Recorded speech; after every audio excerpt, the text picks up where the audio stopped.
Hey guys, today I'm going to be reviewing the Hunger Games Trilogy by Suzanne Collins. May the odds be ever in your favor.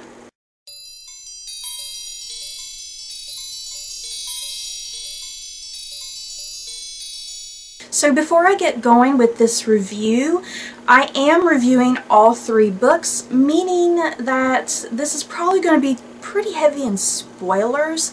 So if you don't want any spoilers, then I suggest you just don't watch this video. But if you have read like book 1 or something, or book 2, but you haven't read book 3, then I'm going to be dividing the books up in annotations down here at the bottom, so you can click around if you want to hear a specific review. So with that said, I'm going to get going. In the first book in the series, The Hunger Games, one boy and one girl are picked out from each of the 12 districts to fight to the death in this annual television show called The Hunger Games. And the only catch, there can only be one winner.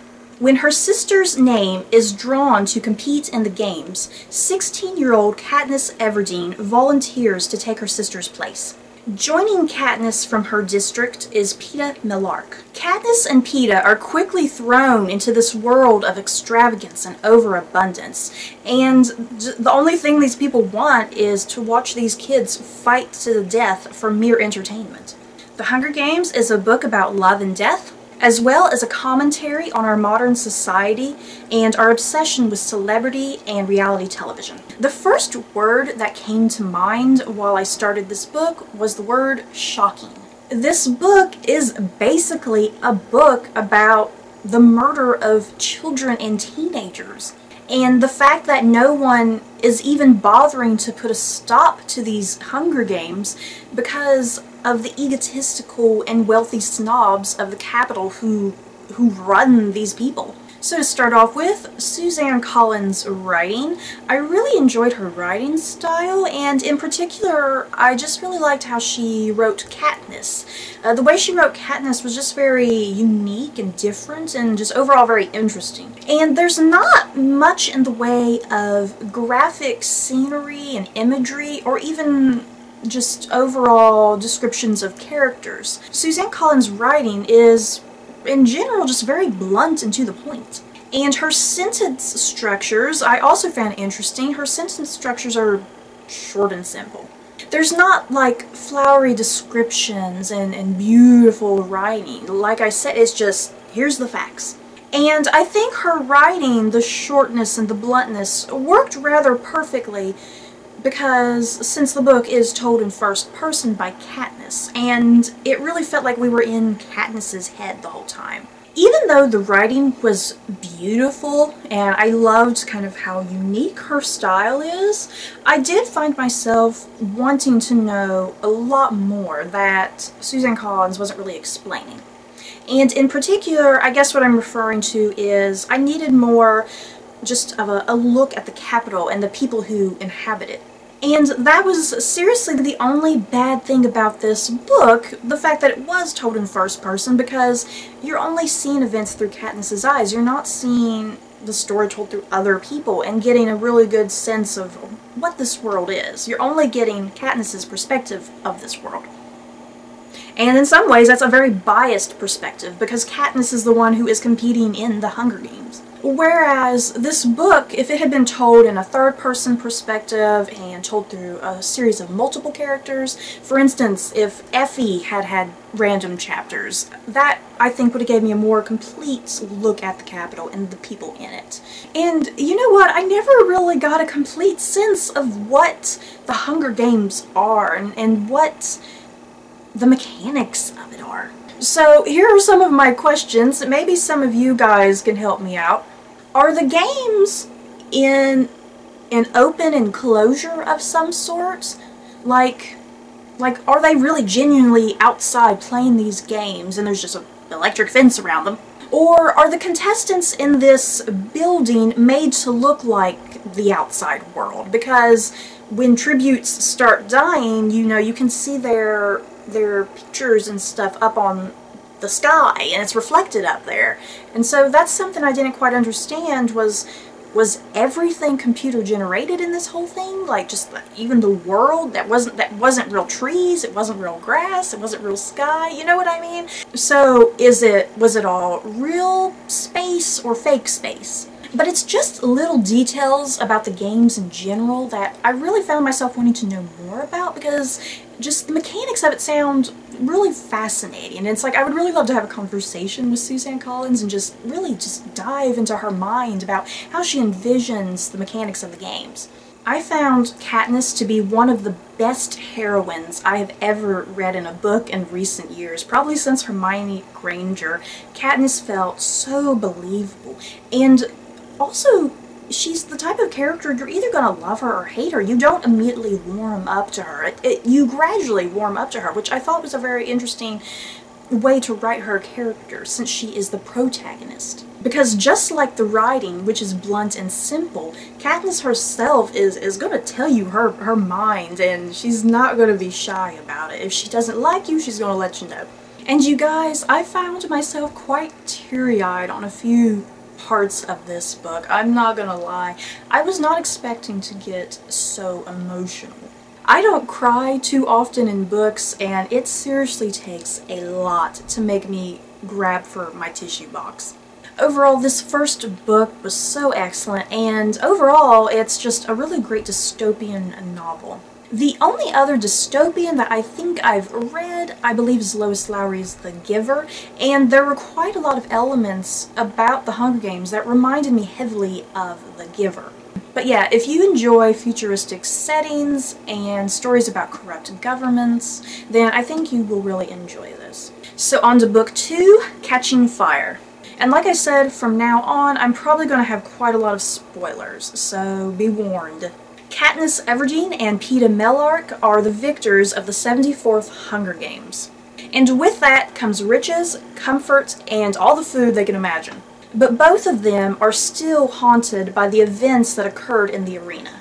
Katniss begins to learn of rebellions and unrest in the other districts, and it's all because of what she did in the arena that has angered the capital. And in a cruel twist of fate, Katniss and Peeta are once again drawn back into the world of the Hunger Games and must once again fight for their lives.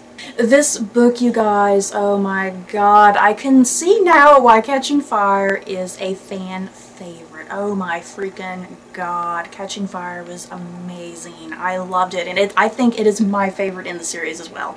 The pacing and the storytelling is just so amazing, so quick, just you're intrigued from start to finish. I do think it kind of starts off a tad bit slow at the beginning because we're kind of getting reacquainted with Katniss and Peeta and the fact that they won the last Hunger Games and what their life is like now. But once they go on the victory tour, I think things really pick up from there. And then you learn the twist for the 75th Hunger Games, and it is a shocker because it's basically the Hunger Games All-Stars. And what that means is that former players come back into the games to fight with each other. What I particularly liked about this book was the introduction of some new characters. Finnick and Joanna were some quick favorites for me. And we also got deeper into characters that were introduced in the first book. For instance, Gale was a very minor character in the first book, but he really starts to come into play in the second book, and that was really cool. Because I felt like I just had no idea who this Gale guy was back in book 1. And even Haymitch, he's just kind of there in the first book, and he's just there to help Peeta and Katniss out, and in book 2 you really get this great sense of who Haymitch is, and he's just a very lonely and sad character, and you really feel for him. And he was also a competitor back long ago in the Hunger Games, and you really get to see how the Hunger Games traumatized him, and just he has, I guess, post-traumatic stress disorder is the best way to describe it.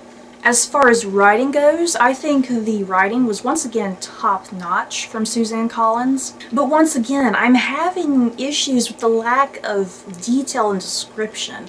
I don't know if it's just me. It's like I want more of that.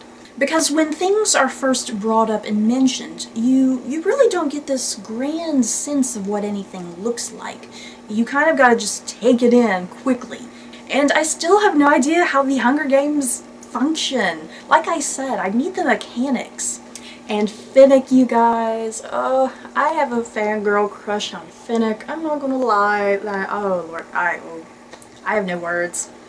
I know now why Finnick is a fan favorite. Overall, book 2 was just so fantastic. Literally, every single chapter, there was something. Just, I would get to the end of the chapter and be like, oh my god, and then I'd quickly get to the next chapter, and then finish that chapter and be like, oh my god. Just, there was like a cliffhanger every single chapter, which was just awesome.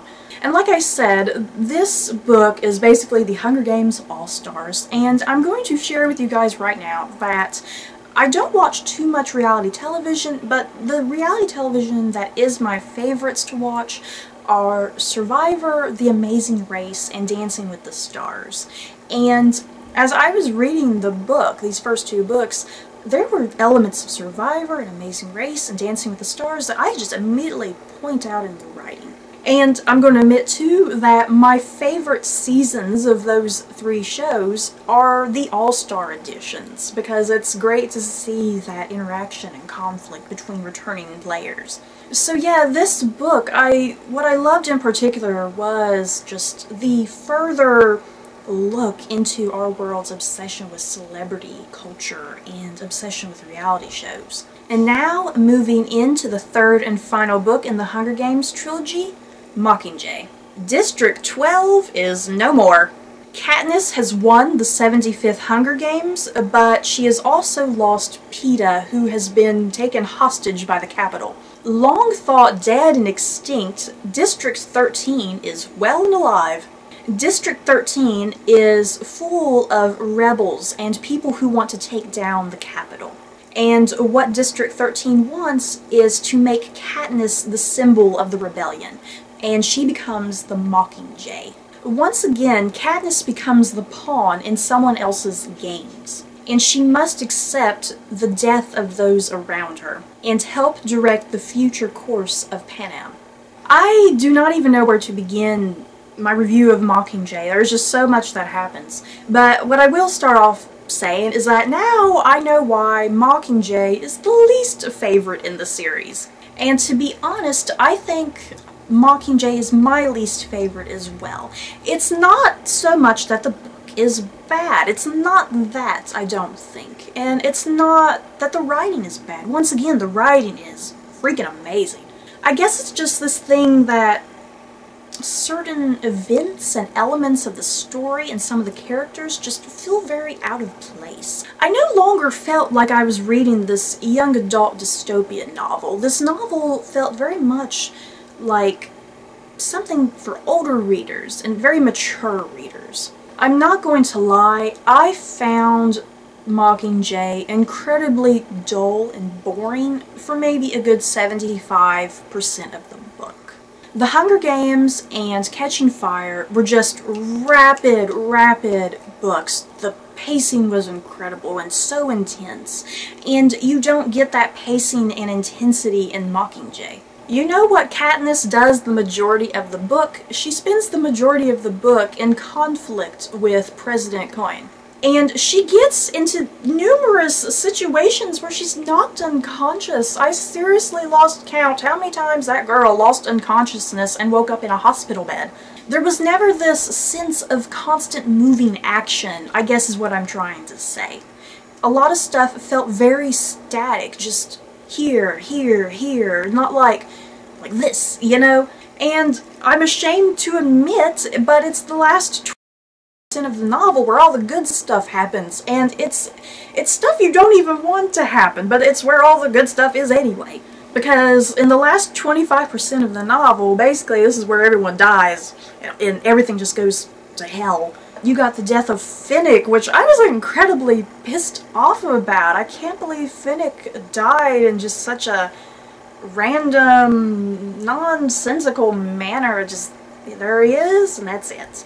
And I get that. That's the point of these books, is not to glamorize things. There are 2 things that I really want to focus on here at the end of this review.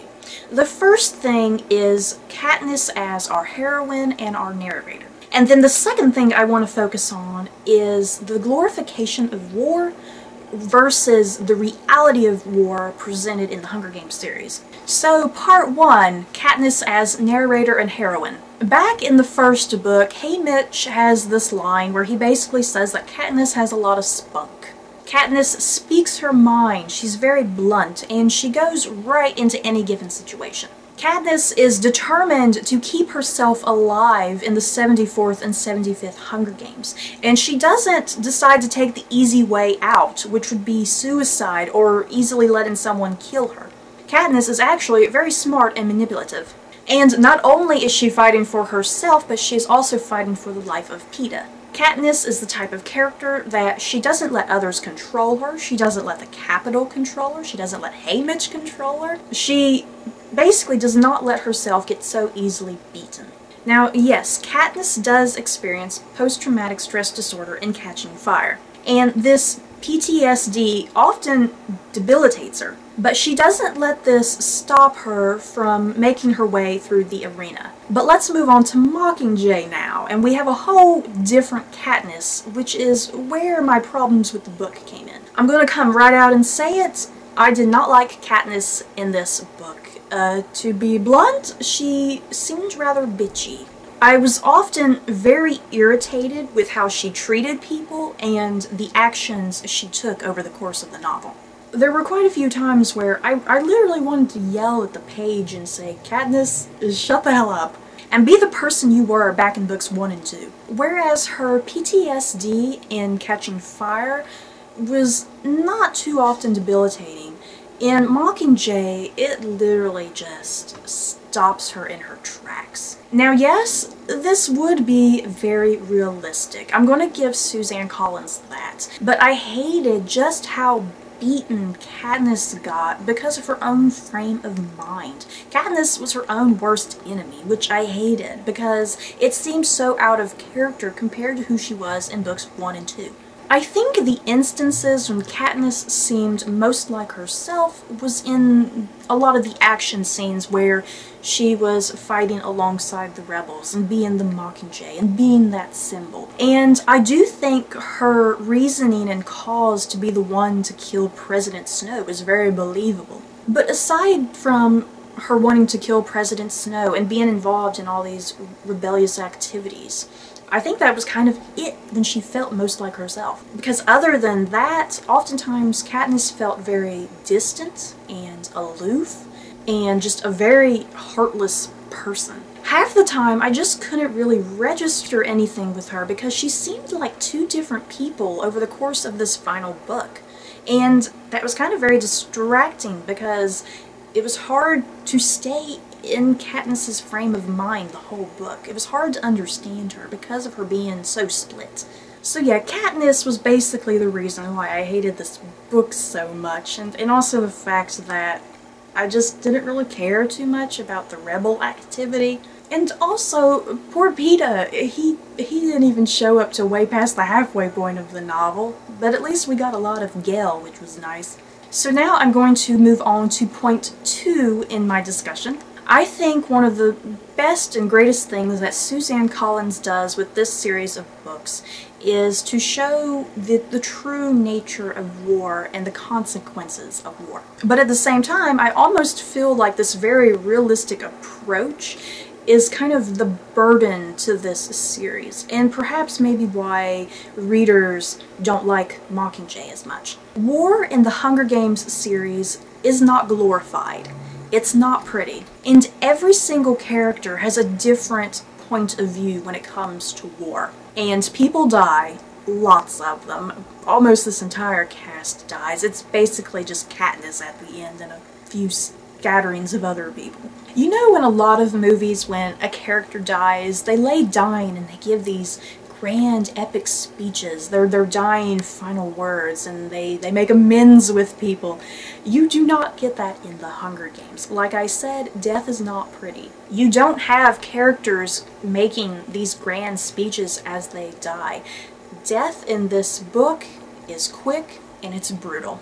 And this realism can be pretty hard to swallow. And it does make this final book so difficult to read. And sadly, this book does not have a happy ending. if you start this series, do not expect a happy ending whatsoever. Yes, Katniss and Peeta live. They get to have a normal life eventually, and they have children. And even better, the Hunger Games are eradicated. But Katniss and Peeta are two very different characters to who they were back in book 1.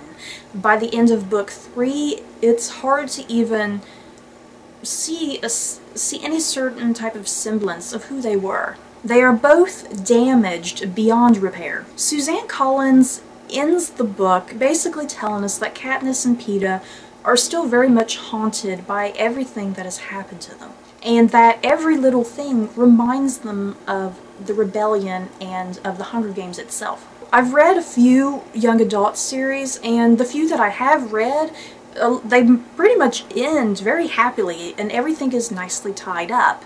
You do not get that at the end of this series. When you end this series, you are left with this overwhelming amount of sorrow and pain and deep thoughts. This book places a very heavy burden on a reader's shoulders. It's very difficult to even describe what I mean. I finished this book just so overwhelmed, and it took me a long time to kind of calm down and process what I had read. I went through a lot of tissues, let me put it that way. You leave the book just not really feeling this sense of completeness or happiness or wholeness. It's just you kind of have a pit in your heart. If you read Mockingjay and you get to the end of the book and you're like, yay, Team Katniss and Peeta, something is wrong with you, because you're not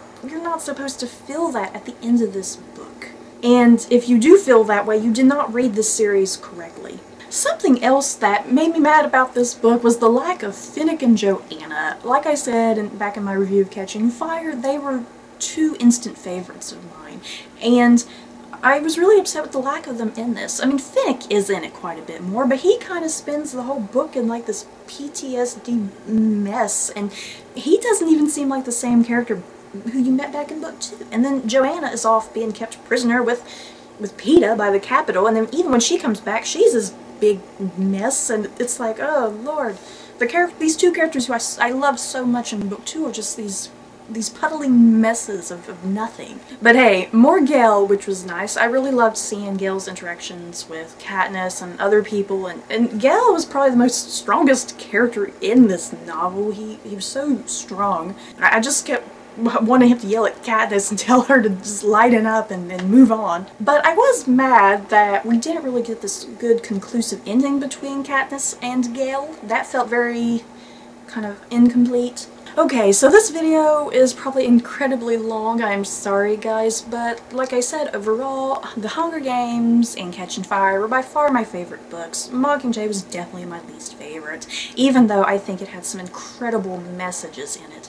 And Mockingjay was just too realistic for me, I think. I mean, in some ways I loved the realism. It really made the series genuine, but at the same time it left me such a mess at the end of the book, and I hate feeling like that at the end of a book.